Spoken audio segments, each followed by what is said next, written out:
Hello, my name is Martin Müller, and I'm a professor of geography at the University of Lausanne in Switzerland.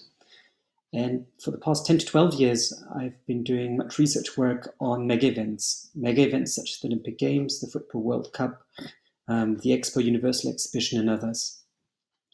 And when cities bid for and host the Olympic Games, they don't usually do it for 2 weeks of great sports events.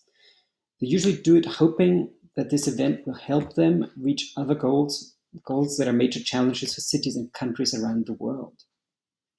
So the question is less and less for cities, will this be a great sports event? But increasingly, questions are, will this help us reduce poverty or rather make it worse?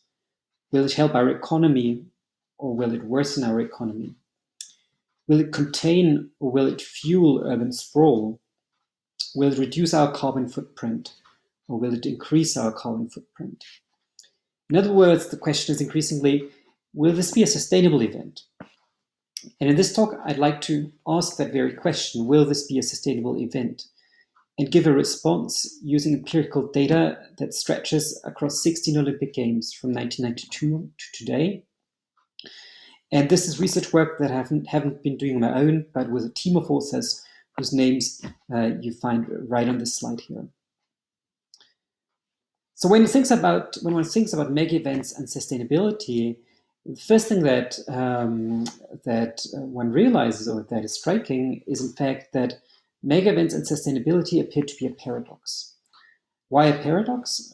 Because mega events pursue sustainability as a central goal. It's very important for many mega events, but their principles of organization actually run counter to most principles of sustainability. What do I mean by this? Well, let's look for a moment at the major principles of organizations of mega events. These are elements such as high resource use and costs. These are enormously expensive events. They are among the most expensive projects that any city, even very large metropolitan cities such as New York or Los Angeles or Paris or London can undertake. So it's very costly, but there are also many human resources and there are many natural resources, for example, for the construction work of new buildings that are used for mega events. Large infrastructures, so it's not something that often fits itself nicely into the city, but these are infrastructures that require large investments. Often very exclusive access. So not everybody can go to Olympic Games. You need either a ticket or an accreditation, an access card. And not everybody can make advertisement based on the Olympic Games or on the Olympic logo and the Olympic marks. It's typically a high carbon event. High carbon in particular because it draws people from around the world. Most of them fly in. So it doesn't tend to be very sustainable in terms of travel. It's a top-down event, very much an event where a few people in the International Olympic Committee, in the international sports federations, and in the country and the host city define the major requirements, the major setup of the games, and then everybody else has to follow. And an event that taps into global circuits of capital, of sponsorship, of images, of people who go to the events, the sports competitions, and so on. And now many of these points are in contradiction, or at least in tension, to many of the principles of sustainability or sustainability transition that we are undertaking and we need to undertake very urgently. Principles such as a dematerialization, that would see less of a use of new resources, new material, and a reuse or generally a reduction of material use. Downsizing, making things smaller rather than large. The sharing economy, where increasingly you don't have exclusive access where you own something and only you, but you're sharing something with others in order to make resource use more efficient. A transition towards a low carbon or a carbon constrained economy and society, where the high carbon focus of the mega events sits very uneasily with that goal. And participation, so increasingly the idea that residents, ordinary people, need to participate and have a say in how the world and how the country and how the city develops. And increasingly a focus on local circuits, whether that is local and regional food, whether that is local jobs, local inputs, closing local cycles of the economy. So one sees a clear tension between the traditional way of organizing mega events on the one hand and the demands of sustainability transition on the other. For mega events and mega event organizers, however, the message is clear. We are leading in sustainability. This is the principal message of almost any Olympic Games in the past 10 years. So I'll just take the Tokyo 2020 Games, which now take place in 2021. The Tokyo Organizing Committee on their website says that the Tokyo 2020 Games express the intention and ability to lead global efforts towards a 21st century sustainable society. And in 2018, also, the Tokyo Organizing Committee signed an agreement with the United Nations, an agreement that said that the Tokyo Olympic Games were contributing to the global sustainable development goals. So you can see them on this picture here on the right-hand side, the goals that the United Nations has agreed on that are important for transitioning towards sustainability. And clearly, the potential is there that large events such as Olympic Games could contribute to sustainability, partly because they command enormous amounts of money that could be used towards sustainable purposes. Everybody around the world watches them and could be inspired. So they command enormous attention from people. Attention, of course, that is often focused more on the sports. So people are not necessarily happy to receive sustainability messages, such as change your lifestyle, don't drive a car, take public transport, walk, eat more healthily. These are not messages that go down well when people just want to relax and watch a football game. But the global attention is there to actually reach people. And they are a break with routines and with the ordinary. And such a radical break is required if we actually want to make a sustainability transition work. Because it is clear that time is increasingly running out. So the message is we are leading in sustainability. Now, if one looks a little closer at the Olympic Games and how they're organized and how they're financed, one wonders whether they're actually walking this talk of sustainability. And I just wanted to show here, as one of several things one could show, the worldwide Olympic partners, the sponsors that bankroll part of the Olympic operation. And if these companies are the future, then I think one can legitimately doubt whether that future will be sustainable. So you have global, all of them are global corporations, of course. So there are a few local circuits. In many cases, profits don't remain in the country where they've been generated. And of course, if you look at corporations such as Coca-Cola or McDonald's, we have the world's leading brands in sugary drinks and in fast food, who are not paragons of health and sustainable agriculture. You have Dow Chemical here, which is one of the leading producers of agricultural chemicals and of toxic substances more generally. So in many ways, one could say that we have here non-local, high-carbon, big corporations that tend to privilege rent extraction and shareholder value, often at the detriment of the environment and of local people. And the way this presents itself in the Olympic Games, in the actual realization of the Olympic Games, is sometimes like this. This is a photograph that it took at the Youth Olympic Games, which is the smaller and more youthful edition, where only young athletes compete. And the Winter Youth Olympic Games took place in Lausanne, where I live, in early 2020. And so you have something like this, a large Coca-Cola bottle, a tire by Bridgestone, which was one of the sponsors. And so the message here is automobility and sugary drinks. And right next to this little installation, we had a tent that was completely devoted to how sustainable the Olympic Games were. So there's clearly a cognitive dissonance where the Olympic Games tend to be saying one thing, but you get the impression that they're doing another. And that dissonance is also reflected in the academic debate on mega event sustainability. Uh, the academic debate is quite divided on whether those events can be or are sustainable or unsustainable. There are many academics who say that they're not sustainable, that they represent a hollowed out sustainable development. So they are sustainable in name, but not in actual fact. This is Hayes and Horn, 2011. Hall says that there's dominance of corporate and political interests, and we've seen the dominance of corporate interests just on the previous slide.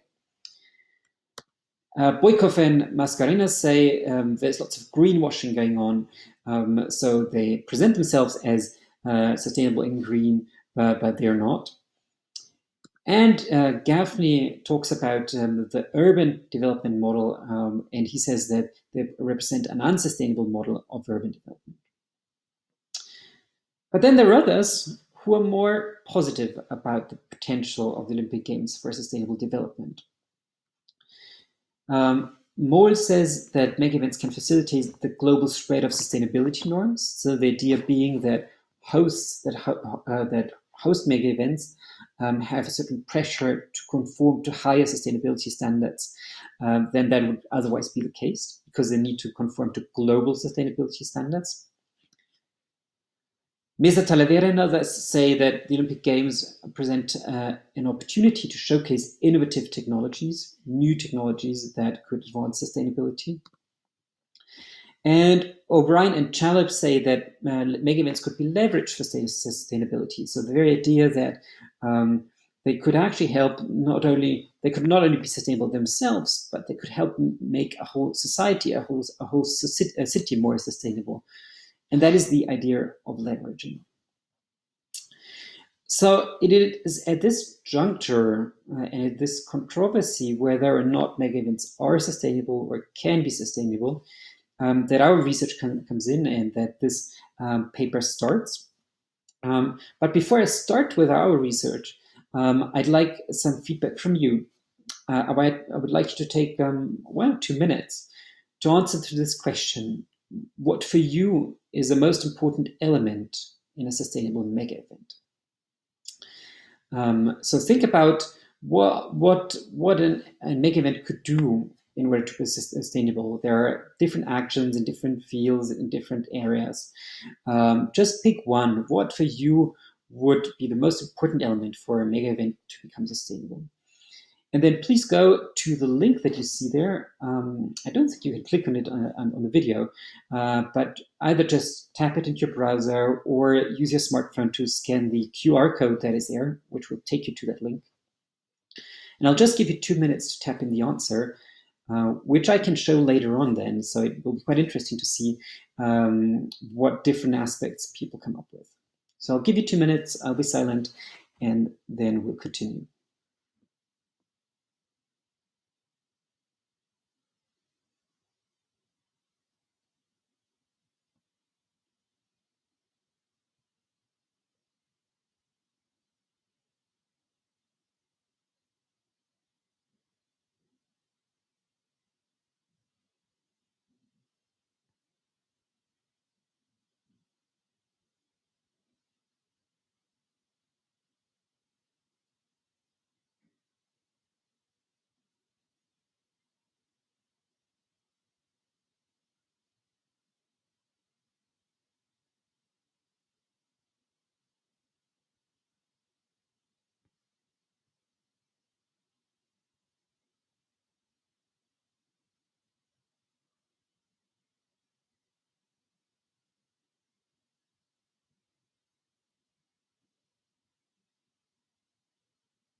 So it's time to wrap up gradually. If you're still thinking about something, just put it into the form, click send, and then we are ready to move on.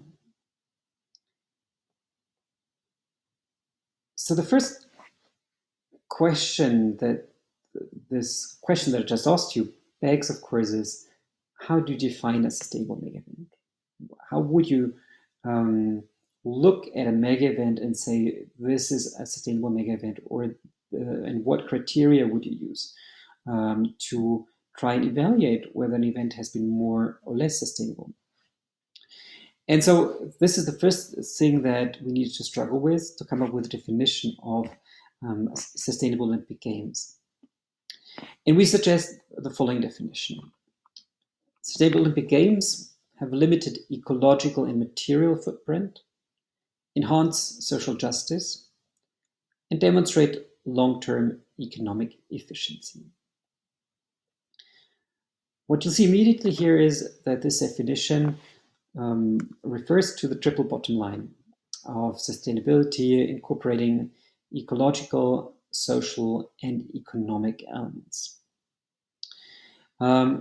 It is also a definition that talks both about limiting, having a limited ecological material footprint, but also about elements of improvement, enhancing social justice, and demonstrating long-term economic efficiency.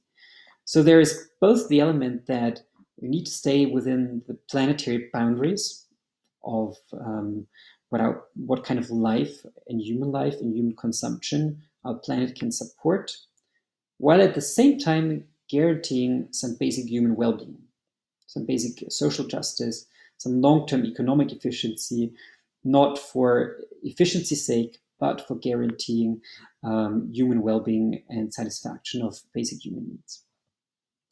And so based on this definition, what we did next is we wanted to find indicators, how we could measure in each of these three areas to what degree an Olympic Games was sustainable. And we came up with this model here. In this model, you see, first of all, three different colors that represent the three different areas. In green, on top, the ecological dimension, in red, the social dimension, and in yellow, the economic dimension. And for each of those dimensions, we came up with three indicators. Three indicators, and let's briefly go through the indicators. You see the icons here, they already show or suggest what the indicator is about. So for the ecological indicators, let's start here with this one here with a crane. This is new construction. So the share of new sports venues that was built for a particular Olympic Games. The more sports venues you have to build new, the larger your material and your carbon footprint. Here we're talking about the visitor footprint. How many visitors come to Olympic Games? The more visitors you have, the more you need to deal with issues of material footprint and carbon footprint. Many of those will fly in, they will need to be housed, lodged, transported, and so on. And here the third one is event size. This is the question how large the event is in terms of the number of accredited people that work for the event. Accredited people is everyone who has some kind of official function in a game. So that could be the athletes, obviously. Without them, the games wouldn't happen. But this will be also the coaches. This will be media people. This will be security people. This will be volunteers, and so on. Then moving on to the social aspect. Again, three indicators. The first one here is social peace. Social peace, what we use for measuring this is the share of approval of hosting the Olympic Games among the population in that region. So we are looking at whether people are mostly for the Olympic Games or whether the Olympic Games are actually quite controversial, which would not contribute to social peace. The second one here is social safety. Social safety, we look here at how many people have been displaced or resettled by the Olympic Games. This is something that happens quite frequently with Olympic Games, that people need to be moved because they are in the way of new infrastructure, a new sports stadium, a new road, a new airport, or whatever. So the fewer people need to be moved. Ideal, of course, for a sustainable Olympic Games, no one needs to be moved. The more sustainable an Olympic Games. And the last one here, rule of law. And this one we look at to what extent the law had to be changed in order to accommodate the Olympic Games. Unfortunately, this is also quite common that the Olympic Games require changes in legislation. And these changes can vary. They can be very small. For example, allowing certain people to come in without a visa because they're competing in the games. But they can also be very large. They can speed up expropriation. They can also implicate copyright protection, brand protection that is much higher than usual, and so on and so on. And thirdly, economic indicators. Again, three. The first one, we look at budget balance. We look at the difference between the projected cost of an Olympic Games and the actual cost, because often we find that there is cost overrun. And in terms of economic efficiency, of course, the actual cost would be the same as the cost that had been projected at the beginning. So the higher the cost overrun, the less sustainable. We look at financial exposure, and this is the degree to which the public funds the Olympic Games. The public, these are, of course, taxpayers, and this means that taxpayers bear the risk of cost overruns. So they are the ones on the hook if things go wrong. And long-term viability, here we look at the stadia and the after use of stadia, where those stadia are built for the Olympic Games and then sit empty, or actually have long-term after use. So 9 indicators, and for each of those 9 indicators, we use a scale from 0 to 100 to measure those. And we do that in increments of 20 points. So we used basically 0 points, 20, 40, 60, 80, and 100. 100 being the most sustainable and 0 being the least sustainable. If you reach 100 on any given indicator, it doesn't mean that this is a sustainable Olympic Games as such. It's just a relative scoring in comparison to other Olympic Games that we have in the sample. The sample here is 16 events, all Olympic Summer and Winter Games from 1992 to 2020. And how did we measure those 9 indicators? Well, first of all, we had clear rules of assigning a score, whether it's a score of 0, 20, 40, and so on. So we defined clear scoring rules. And of course, we had to find data, comparable data for each of those indicators. And that took quite a lot of time. So it took us the better part of 2 years to actually complete this in terms of the data collection. And there's lots to say about this, but I'll just mention the sources, which are different ones. They range from official documents such as bid books, final reports, or audit reports, to academic literature. We looked at different languages. So one of our important imperatives was to always have someone working on that event who would speak the local language, so could read documents in the local language. And also third-party reports by NGOs, by citizens associations, and finally also media reports. Ideally, we try to triangulate our data, so we'd like to find information on a data point not only in one source, but in 2 or 3, in order to get some reliability. So I'm moving on now. This is the model of how we defined and then of how we evaluated the sustainability of Olympic Games. I'm moving on now to the results. What did we find? The first result I'd like to show is across all those 16 Olympic Games, how did the whole sample score on these 9 indicators that you find here? And what we found is that the Olympic Games are only medium sustainable. Concretely, this looks like this. So this is our model adapted to the sample. It reflects the 16 Olympic Games and the varying levels of scores of sustainability across the 9 indicators. So first, what you can see here is that the mean is at 48 out of 100 points. The mean is this broken circle line here, where it says overall mean down here. So it's medium. It's not very low, but it's not very high either. And if you look at the three dimensions, you find that their respective means are actually quite similar. So for the ecological dimension, we have 44 points. The social score is highest at 51, and the economic dimension is somewhere in the middle at 48, right on the overall mean, actually. So there's not much variance of the means between the three different dimensions. So next, let's look at which indicators score the highest. So which have the largest pi elements here in this chart. The highest scoring one is this one here.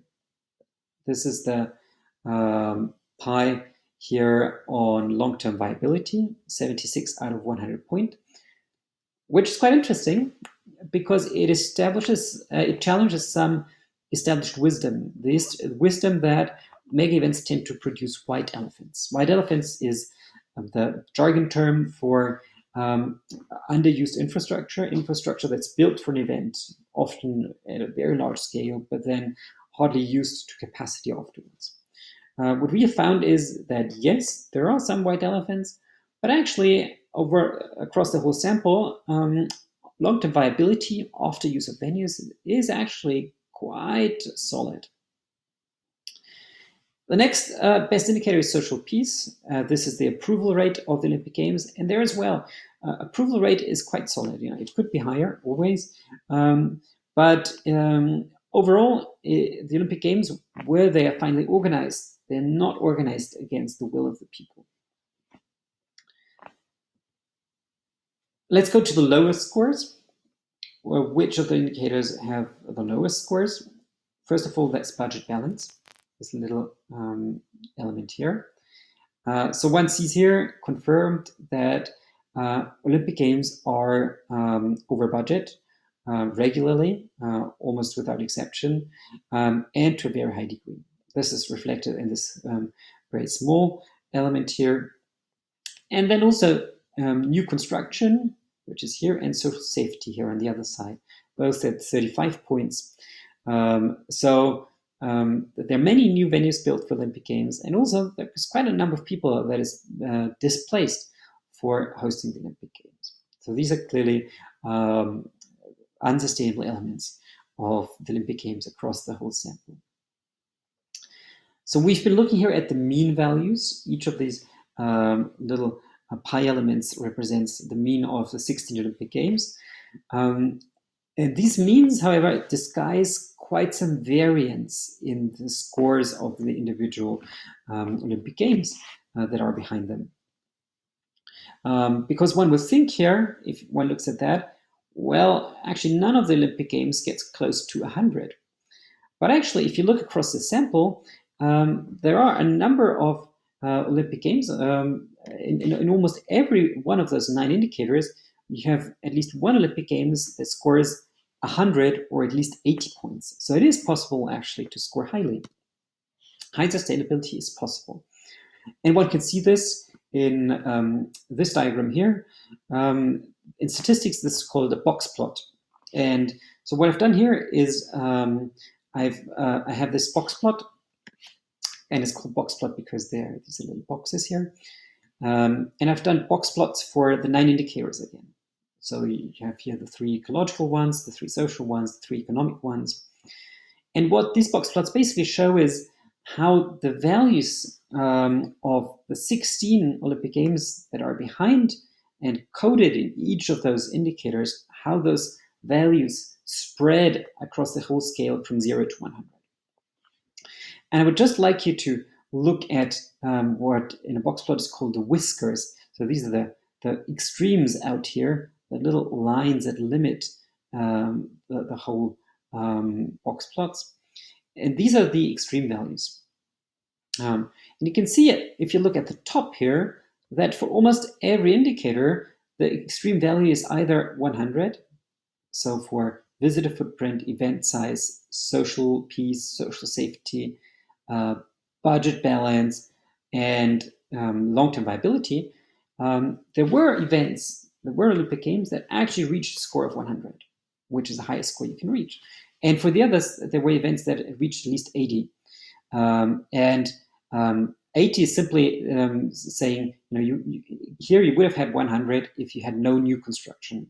But none of the Olympic Games ensemble managed to do this, although it is, of course, entirely possible to not build any new venue and therefore reach 100. So what we're showing here is that it is entirely possible to reach 100. Olympic Games have done so in the sample, but it's also entirely possible to be at 0.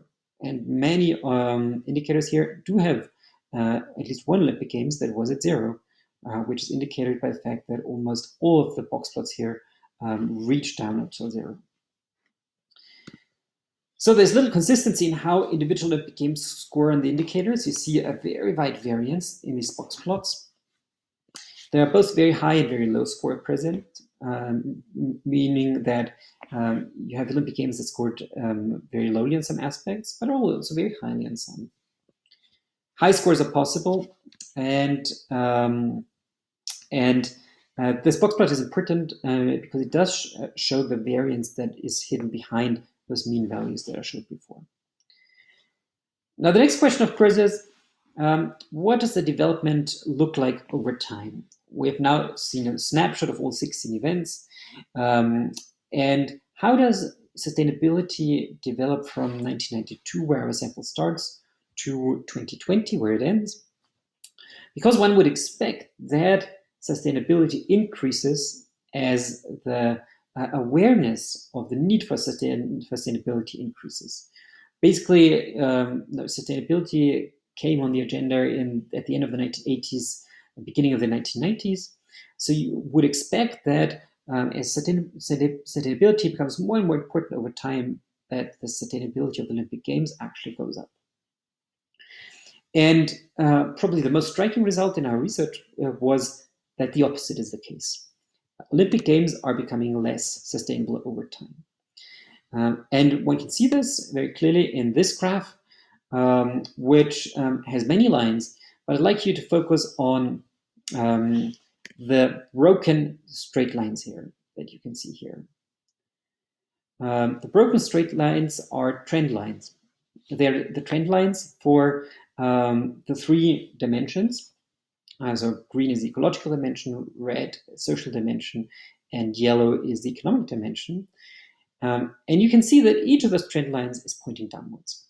So we have here, we start with Albertville 1992, the first Olympic Games in our sample. We finish with Tokyo 2020.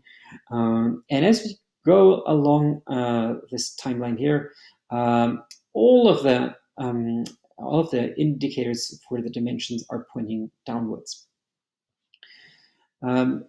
So sustainability decreases despite it's becoming more and more important as a policy in the Olympic Games, but more generally as well. And what I've also done is on this timeline, I've entered some of the important dates of how sustainability is becoming more and more important for the Olympic Games. So you'll see some dates such as when Lillehammer is declared the first Green Games, Lillehammer 1994 Winter Games. The environment becomes one of the pillars of Olympism, also in the early 1990s. The IOC adopts Agenda 21, which was a sustainable development agenda. And then in 2010, some kind of a watershed, if you like, where the Olympic Winter Games in Vancouver are the first games that actively address all 3 dimensions of sustainability. So there's a shift here, certainly, if you go along the timeline in the Olympic Games, from green games and a preoccupation with the environment to sustainable games that would also include social and economic elements. And then also in Agenda 2020, an important reform document in the Olympic movement, sustainability becomes an important part in this as well. So you have here this interesting paradox that sustainability becomes more and more important in the Olympic movement, but all the same, the sustainability scores decrease. There's a decreasing trend. Among those trend lines, it's the ecological record, which you can see here in green, that decreases the most. So it has the most significant negative slope here. The social one, which is the red one here, is the next. And the only trend that is not statistically significant is for the yellow line. The economic line stays constant, which is quite interesting because usually don't need to worry about economic interests being taken care of. But the economic record doesn't decrease significantly, but the social and the ecological ones do. And what we also tested is whether Vancouver was actually a watershed, so whether one could see that the games from Vancouver onwards were more sustainable than those before. But the inverse is the case. Actually, the games before Vancouver have a higher score, 53 out of 100, than those from Vancouver onward, which only have 39 out of 100. This is a statistically significant difference. So you can see that the newer games from 2010 onwards are less sustainable than the older ones. So knowing this, one question that suggests itself is whether there is a difference in sustainability between the winter and the summer games.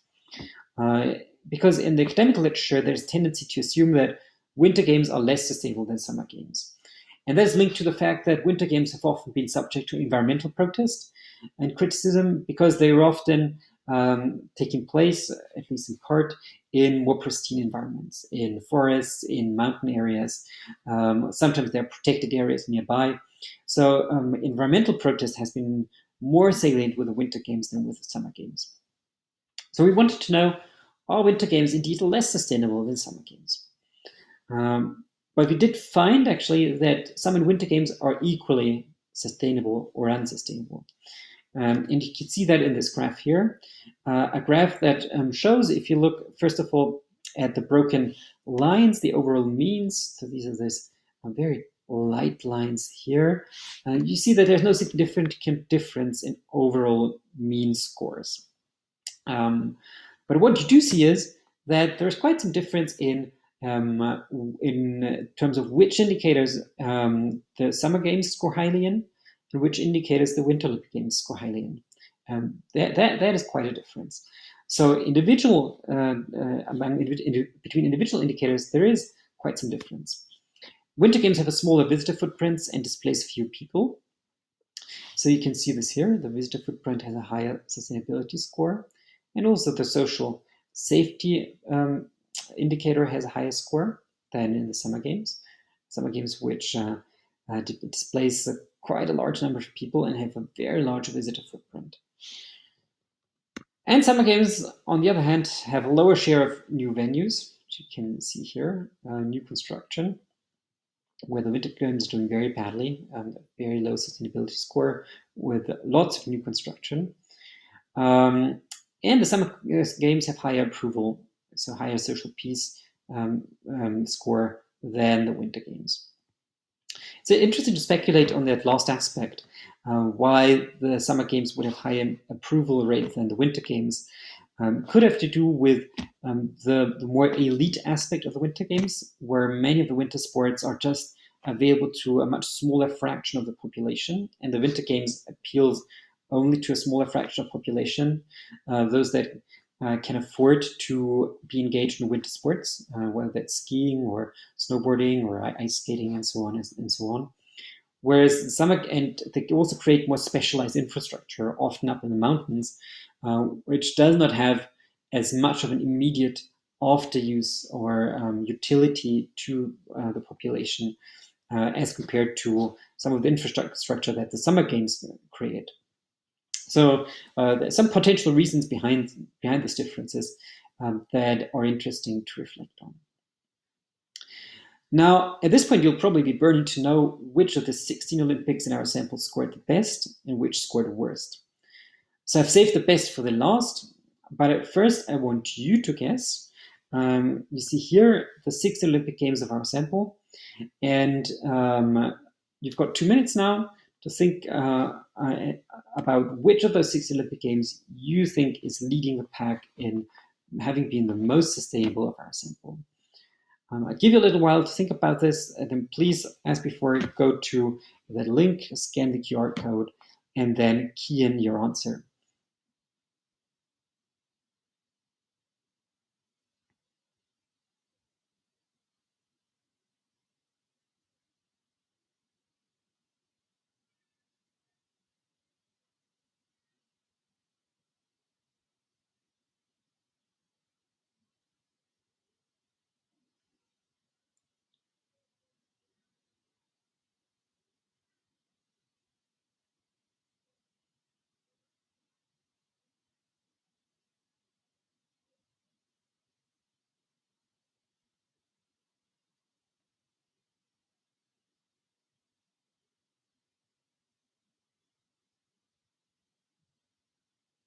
So I'll be quite curious to see which Olympic Games you voted for. If you haven't finished, finish up now. Choose an Olympic Games, click the send button, and then we're ready to move on. So this is how the results present themselves, broken up by host city. So you have 16 columns here. And I'm not showing the names of the host city yet. I'm just going to increase the suspense for a little while now. But I'd like you to first look at the general distribution. And I'm not going to show you yet who wins the gold, the silver, and the bronze medals. But what you can see on the right-hand side is that we've divided the total scores, the total interval from 0 to 100 into 4 zones. A green zone, a yellow zone, an orange zone, and a red zone of sustainability. And the first thing that one realizes is that, okay, there's no city that actually scores in the green zone above 75 points. And that most cities, over half of the host cities, are in the orange and in the red zones, so in the lower half, actually. None are in the green zone. And those that are in the yellow zone, many of them are just barely actually above the 50 points that qualifies them for the yellow zone. If one looks at the most recent Olympics, the Tokyo Olympics, one sees that the Tokyo Olympics are not shaping up to lead in sustainability because, I'm going to show you the middle part here, Tokyo is at the very end of this middle part of Olympic Games.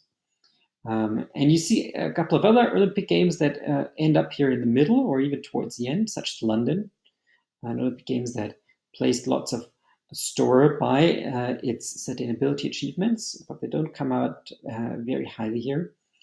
Athens, Nagano, Lillehammer, and a couple of others. Now let's look further towards the end. Who is trailing behind here with quite some distance, actually, to Tokyo? This is, first of all, Rio, 2016. An Olympic bid that foregrounded the environment and sustainability, but that became very infamous for high numbers of displaced residents, poorly used stadia after the event, and the evisceration of democratic norms. And finally, at the very end, Sochi 2014, which was an outsized event, a very large one with a massive number of legislative changes and suffering from massive cost overruns and state largesse. Now, you'll be burning to know who is coming up on the medal podium there. So let's have a look at number 3, the bronze medal. The bronze medal goes to Barcelona. Barcelona 1992. Not so surprising for people who are working in Olympic Games research, partly because Barcelona has always been heralded as a relatively positive model of how to organize Olympic Games, not necessarily in terms of sustainability, but rather in terms of urban development. It coined, or gave rise at least to the term the Barcelona model. The Barcelona model is using events and culture to push urban regeneration and social cohesion. And it also inspired a mega event strategy of urban development with the idea of trying to attract mega events in order to effect an image change and attract tourists and investment. And this model has also informed other host cities, such as Rio de Janeiro, that have subsequently gone to host Olympic Games. Now, let's look at the silver and the gold medals, and you might be actively calculating now which Olympic Games are still missing here in the sample. The silver medal goes to Albertville in 1992, and the gold medal, let's see if you got it right, goes to Salt Lake City 2002. And these are two surprises here. And when we did our research, we were quite surprised that these two were going to come out on top. So we would have thought, okay, Barcelona, we also thought London and Vancouver would score very highly, but none of us would have thought that Salt Lake and Albertville, two Winter Olympic Games, would come out on top. So let's have a look at the Salt Lake Olympic Games, and let's compare them more in depth with the Sochi Olympic Games. So let's look at the two extreme ends of this distribution. And it's perhaps ironic that this seems to replay the Cold War confrontation between the United States and the Soviet Union. So I suppose I'm lucky that I'm based in Switzerland and neutral in this competition that we've got going on here. So let's zoom in at the different scores for Salt Lake and for Sochi. Salt Lake convinces with the long-term use of venues in particular. This is where they score very highly. They score 100% here. And they have limited public exposure. This is this one here. In general, Salt Lake is doing very well in the economic dimension, the best actually in the sample here at the highest score. It has also got a good respect for the rule of law. This is this element here. But it was very large. And this is why here the visitor footprint element is really relatively small. By contrast, this is where Sochi has been doing relatively well. So it was an event that was smaller than Salt Lake, rather small number of visitors, but not scoring very highly in other respects. Poor financial management with a large cost overrun. They constructed everything from scratch. So this is why here there's a zero in terms of new construction. And otherwise a very large event size in terms of the number of accredited people who worked in the event. So let's look a little bit in more detail at the two case studies. Salt Lake 2002 was an Olympics with broad support. And you could see the broad support here.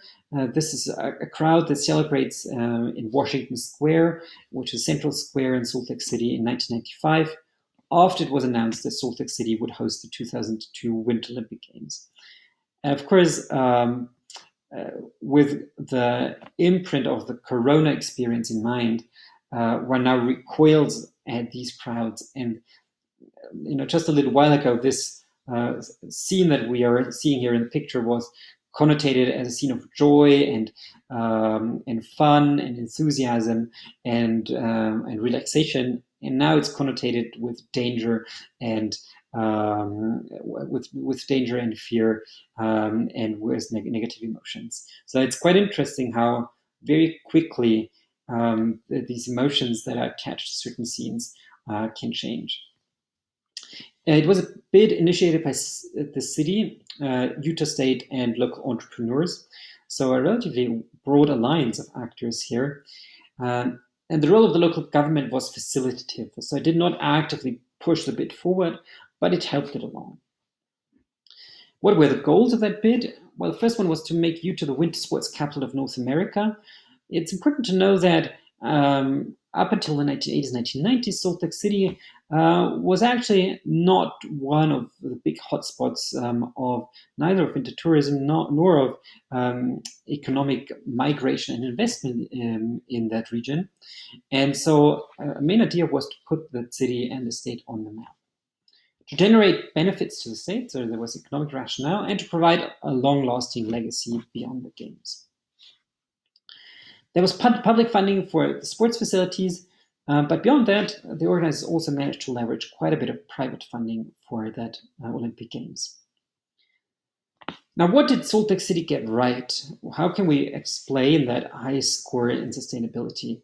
And high, I should mention a high relative score, of course, because if you remember, it's still not in the green zone. So it's the best in the sample, but one can still do quite a bit better than Salt Lake 2002. Well, first of all, they had a no-nonsense attitude in the sense that they only focused on delivering the Olympic Games and what was important to the Olympic Games, and did not try to add bells and whistles to the whole project. They also were able to count on a broad alliance of forces. I mentioned before it was entrepreneurs, the local state, also from the federal state, input from the federal state. There was a public commitment to the games, and quite a bit of infrastructure was already in place. Not everything. They managed to actually get quite a bit of money out of the federal state to complete the infrastructure, but they managed to also reduce what they could to reduce what they had to build. The event also fit into urban and regional priorities, so it was actually very nicely aligned with what the region and the city wanted to achieve. And they were able to leverage the games to get federal funding. Now, the question here is, of course, that's great for the city, but at a national level, that could be problematic if that funding does not, as a consequence, go to other projects that might have been more useful for the United States as a whole. So there's also the issue of opportunity costs to consider, whether the funding that goes to the Olympic Games from the federal level could have been used more profitably in other projects. What was not so positive, first of all, the organizing committee was private, which limited transparency, and there were very limited sustainability commitments, actually, which is quite curious in the sense if one now knows that sustainability, what the sustainability record was actually quite solid for the Salt Lake Games. Let's look at Sochi now. What were the basic determinants for the Sochi project? It was a project mostly for national prestige. Very different from the Salt Lake Games, it was launched by the national government. So the Russian President Putin said, Sochi is going to become a new world-class resort for the new Russia and the whole world. And so you can see how this transformation of Sochi is a transformation that is for the new Russia, and that is also looking to communicate and to signal something to the whole world. And this short sentence, you'll see that the adjective new appears twice. This is one of the major goals, actually, to show to the world a new Russia, a Russia that A, was not threatening, but B, was no longer, as well as was often the preconception, a poor country, an unstable country, a country that was not on a par with the developed high-income countries of the global north. To develop a first-class winter sports resort in Sochi was another goal, and to improve the regional infrastructure. The money that was put towards this project was enormous, more than 50 billion US dollars, which made it by far the most expensive Olympic Games ever. And this expenditure is also counting everything in terms of infrastructure that was put in place with the Olympic Games. The question for Sochi was whether it could be as sustainable as Vancouver. Because it was following in the footsteps of Vancouver. Vancouver 2010 were the previous Olympic Games, and those were Olympic Games, as we heard before, that were very intent on placing sustainability first in their communication. So Vancouver 2010 was an inspiration, and there were very ambitious goals in Sochi for at least the ecological dimension of sustainability. The goals were to be in harmony with nature, to be climate neutral, to produce no waste, and to have some kind of green education, to spread green values across the region and the country. So the chief executive officer of Sochi said, we're organizing green games, and since our bid, we're not only protecting the environment, we're even improving the ecological situation. But there were at least two big buts to this ambition. The first one was that there was limited expertise within Russia to actually meet those goals.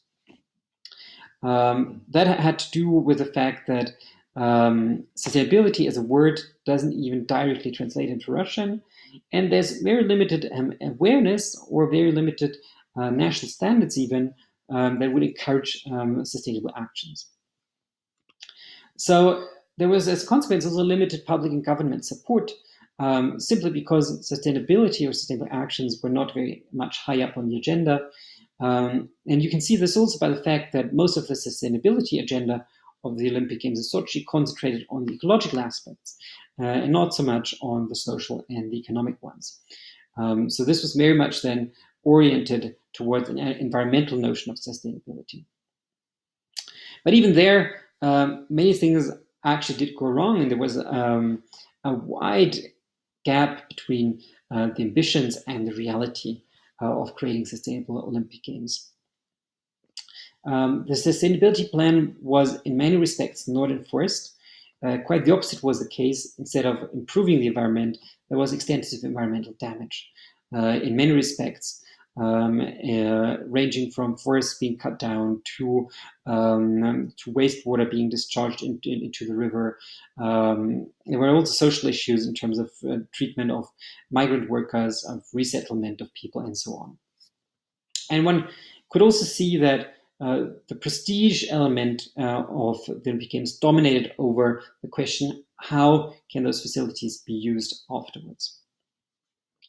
There was also stifling of political dissent, so people who did not agree were not allowed to voice their dissent. And a dominance of public funding, which had to absorb the cost overruns of this project, because it did come with excessive costs that were quite a bit higher than initially planned. And a displacement of residents that had to leave, in particular for building the coastal cluster here. The coastal cluster is where all the ice sports took place and where also the Olympic Stadium was located. On the other hand, however, it did fit with regional priorities. So there was a development plan before the Olympic Games, and the Olympic Games helped put in place some of the infrastructure that was planned for that region in that regional development plan. And the mountain cluster, so the cluster up here that is focused on skiing, did turn into a new tourist destination. Not a global one, it mostly attracts Russian tourists, but it has become quite successful in developing skiing tourism in the region. So what can we take away from this global analysis of the sustainability of the Olympic Games more generally, but also the comparison between Salt Lake City as the frontrunner and Sochi as the last one to finish here? The first one is that when we talk about sustainability in the Olympic Games, we need to care about the right things. The first one is sustainability is about the region and not the event. It's great to make the event sustainable, but the long-term goal needs to be to make the region or the city sustainable, and the event should only be a lever to achieve that. The second one is also it's for the people and not for the International Olympic Committee. So the idea is not primarily to satisfy the Olympic Committee, the International Olympic Committee, in terms of sustainability actions, but to make those useful immediately on an everyday level for the people, which means not focusing on big showcase projects that look good on paper and perhaps for those that are visiting, but on projects that actually make a difference for people on the ground. One of the most important elements is to focus on actions instead of rhetoric. And I think we've seen this in several of the Olympic Games we analyzed in our sample, is that often the rhetoric was much greater, the rhetoric of sustainability, than the actual actions behind. And that resonates with what I said at the very beginning, that one wonders if one sees all those big sponsors such as Coca-Cola and McDonald's, how seriously the sustainability agenda actually is. It's supposed to be long-term rather than short-term, and there should be clear and measurable goals. And one way of measuring goals is the one we've developed here. Of course, here we were constrained by the fact that we wanted to have comparable data across 60 Olympic Games. So if one wanted to adapt our model to one Olympic Games, one could become much more detailed, because for one Olympic Games, you can collect much more detailed data. And small is beautiful. I think that is generally one of one motto of the sustainability transition, a motto that doesn't come easily to Olympic Games, which for a very long time have been very intent on being big and spectacular. So the important message here is that sustainability is also more than just green games. And I think that's very obvious in our model here, that the green component here makes up 1/3, but there are other elements that need to enter into consideration. More broadly, if one talks about the sustainability of the Olympic Games, I think one needs to note that there are major changes in store for the Olympic Games for the future. The climate crisis certainly is one element that questions the mega events model, partly because the mega events model is a high carbon model that depends on people traveling there to watch the show. And with Corona and the coronavirus, we have also been reminded of the fact that it's actually well known to mega events scholars that mega events can serve as accelerators of infectious diseases.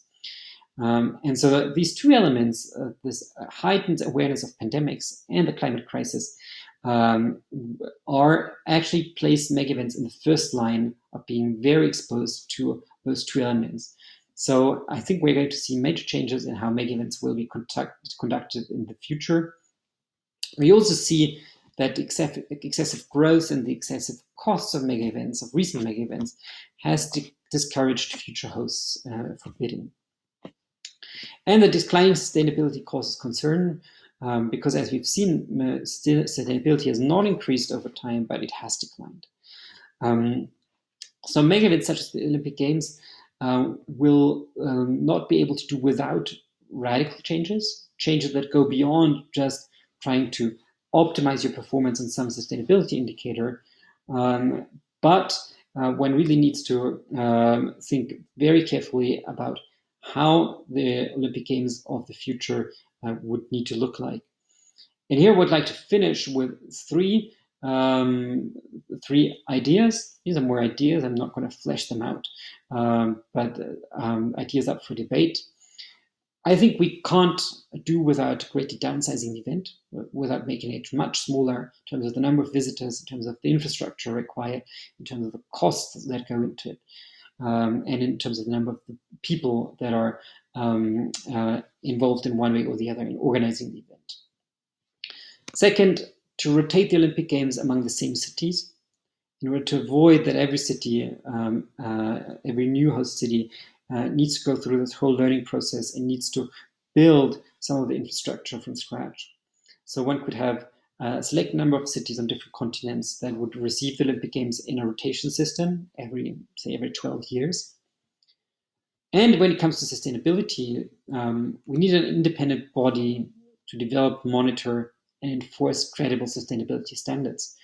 Because one of the key problems up to now has been that there have been no consistent standards. There was no one who would have monitored those standards, and there was no one who would have enforced those standards. And so the sustainability record of the Olympic Games, as we've seen, fluctuates very widely. And without those consistently monitored and enforced standards, I don't think sustainability is in the cards for Olympic Games for future editions. Thank you very much.